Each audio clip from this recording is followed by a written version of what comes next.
Allez, dans un instant, retour sur ce sondage IFOP fiducial pour Sud Radio et Paris Match pour le premier tour de la présidentielle. Marine Le Pen antenne à 38%, loin devant Édouard Philippe et Gabriel Attal. Jordan Bardella, lui aussi, devance la droite. Le RN peut-il maintenir cet écart jusqu'en 2027 ? Alors, parlons vrai. Est-ce que ce sondage qui, outre Marine Le Pen, met Jordan Bardella très loin devant tout le monde, est une surprise pour vous ?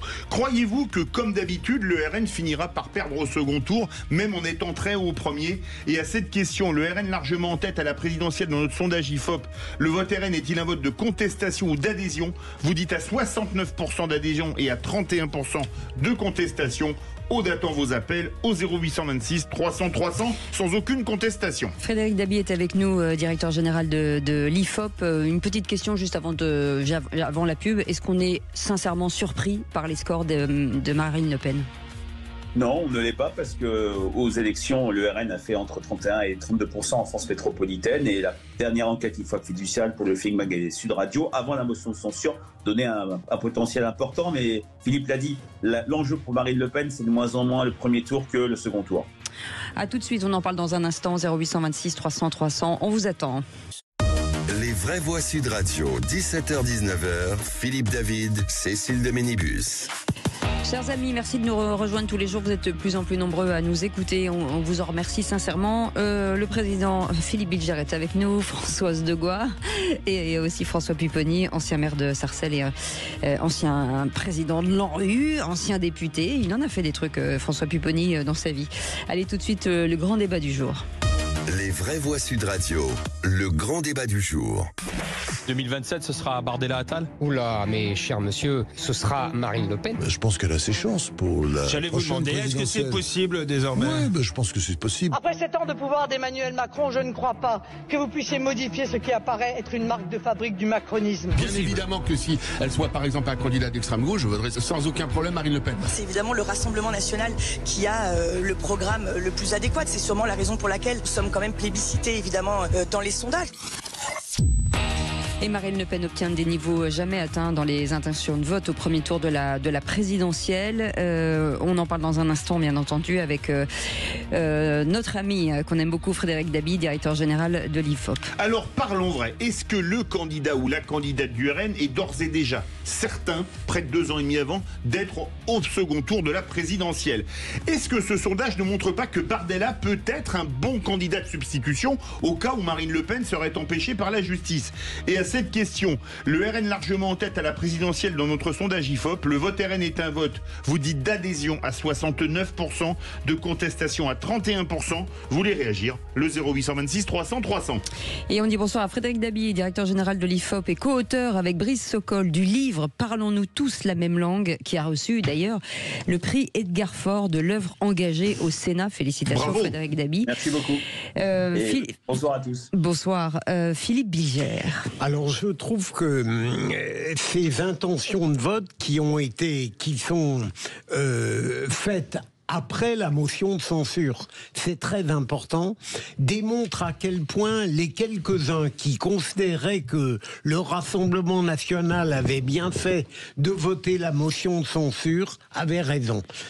En réalité, il y a un hiatus entre les analyses politiques qui sont toujours légèrement infléchies par leur préjugé anti-RN et le vote tel qu'il apparaît dans les intentions de vote.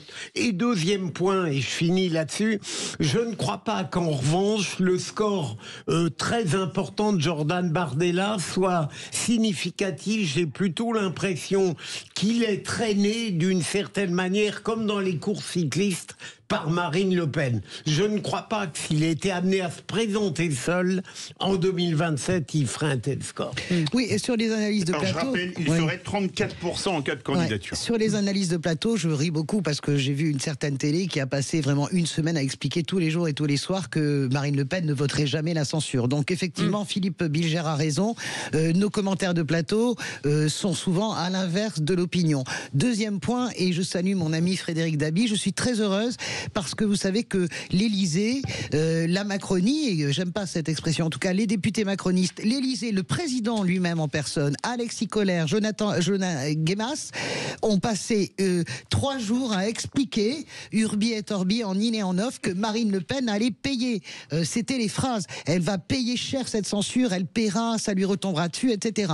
Évidemment, quand j'ai découvert hier soir votre sondage, mon cher Frédéric, eh bien, j'ai été ravi parce que c'est exactement ce que nous ne pouvions que pressentir. C'est tellement évident. Vous savez, il y a un truc qui est très simple. Hein. Il y a plein de gens dans la rue qui se disent « Ah ben, heureusement qu'il y a la censure parce que eh ben, ma retraite, de toute façon, elle va augmenter. » Vous avez des chefs d'entreprise, dont un très célèbre que je connais et qui a dit ce matin « Bah nous, en tout cas, la censure, c'est 120 millions d'euros économisés sur l'impôt des sociétés. » Donc, merci Frédéric David. Juste, moi, je suis pas surpris par ce sondage parce qu'on sent bien comment les Français ont envie. En fait, que Marine Le Pen arrive parce qu'ils disent il y a qu'elle qu'on n'a pas essayé et que les sujets qu'elle préempte, c'est ceux dont les Français dont on parle. Maintenant, c'est vrai qu'il y a toujours cette fameuse front républicain au deuxième tour. Bon. Sauf que avec ce qui se passe aujourd'hui, on a dit aux Français on fait un front républicain au deuxième tour de la législative pour l'empêcher d'arriver. Mais quand on voit que ceux qui ont fait le Front républicain, dès le lendemain, se sont déchirés, ont fait des tactiques d'appareil, etc., je pense qu'ils sont en train eux-mêmes de tuer le Front républicain. Parce que les Français disent d'accord. Donc on leur a fait confiance pour que Le Pen n'arrive pas, pensant qu'eux allaient être capables de gérer les affaires du pays, et on s'aperçoit qu'ils n'en sont pas capables.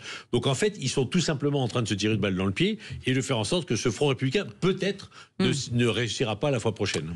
Frédéric David, nonobstant cet excellent score, est-ce que le plafond de verre existe encore en pensant au second tour ? Moi, j'ai jamais cru à des plafonds de verre électoraux. Hein. C'est un concept qui me paraît très déconnecté de la réalité électorale. C'est vrai que quand on regarde les scores de cette enquête IFOP fiduciale pour le Figaro Magazine et Sud Radio, des scores de Marine Le Pen au premier tour, c'est vertigineux. Le dernier candidat qui a eu des intentions de vote pareilles, c'était François Mitterrand en 88, qui avait fait 34%. On peut même remonter à l'ancien François Mitterrand, celui de la présidentielle de 74, qui avait fait 43%. Quand on fait l'addition Le Pen, Mélenchon,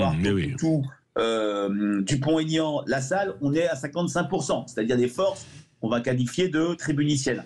Par rapport à ce qu'a dit François Pupponi, que je salue, oui, effectivement, je sors de votre question. La question pour Marine Le Pen, c'est pas le vote de protestation, c'est le vote d'adhésion. C'est aussi un vote avant tout d'alternative. L'idée, on le voit dans les enquêtes qualitatives, qu'on ne l'a jamais essayé, pourquoi pas elle ? Elle ne fera pas pire que les autres. Quand on ne participe à aucun gouvernement, quand on voit les élus politiques nationaux s'enfoncer dans cette éclipse du politique, ça la renforce. Maintenant, c'est vrai, ce qui est spectaculaire, c'est qu'on avait fait la même enquête, Philippe et Cécile, en septembre dernier. Marine Le Pen gagne 1 point ou 2 en moyenne, et on voit que cette motion de censure n'a pas fait bouger les lignes. On voit que la structure de vote de Marine Le Pen est une structure, tenez-vous bien, de parti de masse. Quand on fait 27% chez les retraités, quand on est fort partout en dehors des cadres supérieurs et des diplômés où elle est à 15%, ce qui n'est pas non plus ridicule, on peut se targuer d'avoir une base solide, consolidée et qui peut résister à tout, même à des discours d'éditorialistes. Maintenant, ce que le sondage ne dit pas, c'est Marine Le Pen au second tour. Parce que la présidentielle, ce n'est pas une coalition, c'est un nom qui doit remporter 50%. Plus une voix. Regardez ce qui s'est passé dimanche dernier dans les Ardennes, l'élection partielle, où le RN, je ne fais pas des comparaisons entre le RN dans les Ardennes et au national, mais le RN au premier tour fait exactement son score à 1 point près que 2024, et faute de soutien, faute de mobilisation, perd au second tour. J'ai toujours en tête la célèbre phrase de Guy Mollet que Charles Pasqua avait réhabilitée. Au premier tour, on choisit, au second tour, on élimine. Et si cette affaire de motion de censure, chez moi, j'ai entendu des analyses que j'ai parfois même relayées, parce que je me suis dit, comment réagit un électorat âgé, comment réagit un électorat récent du RN à l'idée que le RN renverse un gouvernement, et si elle le payerait plutôt dans cette question du second tour, qui est pour une présidentielle, dans maintenant moins de 2 ans et demi, qui je confie les clés du pays. Mais c'est vrai que les premiers tours, quelles que soient les hypothèses, sont absolument impressionnants. Moi, Frédéric, j'ai une question à vous poser, parce que on verra la censure si elle la paye, parce que Marine Le Pen, à mon avis, n'a pas l'intention de s'arrêter. On lit dans un livre ouvert, qu'elle soit au Figaro ou au Monde, elle dit « je censurerai à nouveau tant qu'il le faudra ». Donc les analystes, dans 3 ans, elle paiera la censure. Franchement, je trouve ça assez fumeux. Et vous le savez très bien. Je sais que c'est pas vous qui le dites, mais les conseillers feraient mieux de conseiller mieux le président de la République. Et le deuxième point, c'est ce qui me frappe, c'est la faiblesse des candidats de l'héritage macronien. C'est-à-dire que ce soit Édouard Philippe, la droite ne joue même pas la partie avec Laurent. Faible, mais si, c'est assez faible par rapport à la puissance et au rouleau compresseur, et surtout Gabriel Attal. Ce sondage, s'il est une forme de triomphe... Alors, Attal perd 4 points par rapport à septembre. Je voudrais terminer. Donc, si ce sondage est un véritable triomphe fantasmé, peut-être, pour Marine Le Pen, c'est un désastre pour Gabriel Attal. Frédéric, qu'est-ce que vous en pensez ? Je serai un tout petit peu moins sévère que vous. C'est vrai que quand on regarde le rapport de force, Marine Le Pen a 11 points d'avance dans l'hypothèse Édouard Philippe avec François Hollande, ou avec Édouard Philippe face avec Olivier Faure pour le PS, 18 points d'avance s'agissant de Gabriel Attal. Gabriel Attal revient à l'étiage de septembre, où il était encore très vu comme l'ancien Premier ministre. Là, il doit trouver, il est moins visible, il doit trouver un nouvel moyen d'exister auprès des Français. Je vais donner le verre à moitié plein par rapport à vous. Françoise, pour quelqu'un qui n'a jamais fait le moindre signe faire une candidature présidentielle, à la différence d'Édouard Philippe, 20% comme mesure, c'est pas vous savez qu'il ne fait que ça, tout le monde a compris. Emmanuel Macron de mars 2016 recueillait, vous vous en souvenez, entre 9 et 12%. Mais les chiffres n'ont pas trop d'importance. En tout cas, il y a une question qui se pose par rapport à votre remarque, Françoise, que je trouve très judicieuse. C'est il y a le bloc central et il y a le socle commun. Nous avons testé 2 candidats, Édouard Philippe et Laurent Wauquiez. Gabriel Attal et Laurent Wauquiez. Laurent Wauquiez n'a pas un score ridicule. Il est même en progression par rapport aux enquêtes précédentes, entre 6 et 8%. Est-ce que le sauf-conduit pour le socle commun, c'est un seul candidat en 2027 ? Bien sûr, ça paraît compliqué. Il y a aussi une dernière dimension qu'il faut avoir en tête, c'est le score très faible du total gauche. Justement là-dessus, Frédéric, est-ce qu'on est d'accord pour dire que tous les sondages de 3 ans à la présidentielle mettaient Mélenchon très bas et que la campagne des présidentielles lui permettait de finir assez haut ? Est-ce qu'on peut imaginer le même phénomène ? Alors, c'est vrai qu'on peut tout imaginer. Alors, il avait fortement chuté au mois de septembre après des saillies antisémites, et là, il s'est plutôt rétabli. C'est vrai que 12%, pour moi, c'est un socle symbolique. C'est le socle, pour moi, de la gauche radicale. Je le fais même remonter au 21 avril 2002. C'est l'addition, la Guillet, Besancenot, Gluckstein et un bout de Robert Hue. On peut imaginer une bonne campagne de Jean-Luc Mélenchon parce qu'il sait faire, du vote utile de candidats de gauche qui sont plutôt ratiboisés, et entre le vote communautaire, entre sa capacité à faire campagne, comme disait qui vous savez, sur un malentendu, ça peut marcher. C'est vrai qu'avec une offre électorale extrêmement éclatée, on a un ticket d'entrée pour le second tour, et vraiment, soyons prudents. Ce sondage ne dit absolument pas ce qui se passera en 2027. Il nous renseigne sur la période que nous vivons. Mais Philippe on sait très bien que dans une présidentielle de rupture, puisque le président actuel ne sera pas candidat, ne sera pas réélu, tout est possible. Frédéric, certains reprochent au Rassemblement national une normalisation qui est parfois, selon ces quelques-uns, arrivée jusqu'à une forme de banalisation. Est-ce que la manière dont le président a exclu le Rassemblement national des discussions ne va pas lui redonner une sorte de lustre de dissidence et de transgression, et en fait lui rendre service?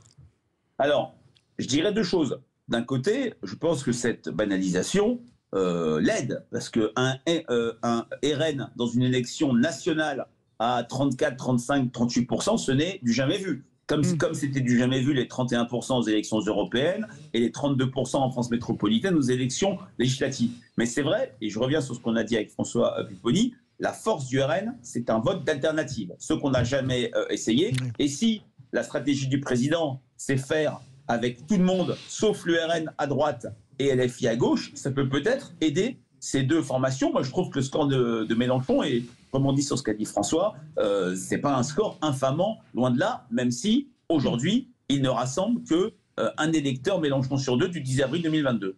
Allez, on part au 0826 300 300. Bonsoir François. Bonsoir. Il y a beaucoup de François et de Françoises aujourd'hui. Excellent, c'est parfait. On va vous appeler François Dabi et François Bilger et Françoise de Minibus, ça ira bien. Le pape François.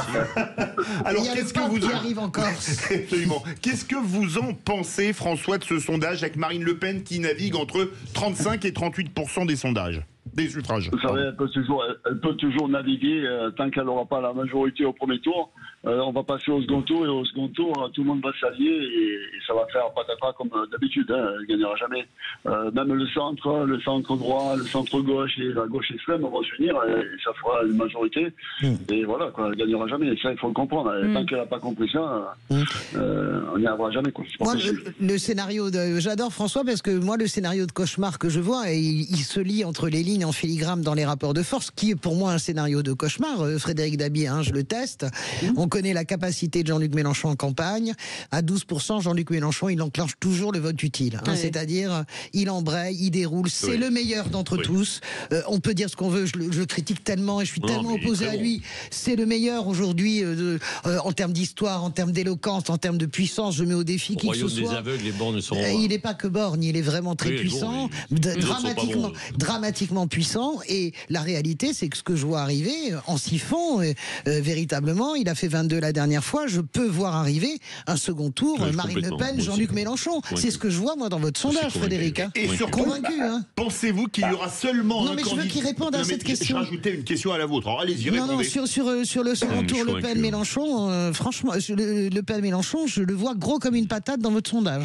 Oui, mais ça ne me paraît pas impossible. Moi, je rappellerai qu'en 2017, oublions 2022, un second tour Mélenchon-Le Pen n'était pas impossible quand on a vu quelle force entre 20 et 23%. Et on se souvient de 2022 où Jean-Luc Mélenchon a échoué au second tour à 400 000 voix. Surtout si le socle commun, si le camp des candidats, des partis de gouvernement se fracture, se fissure.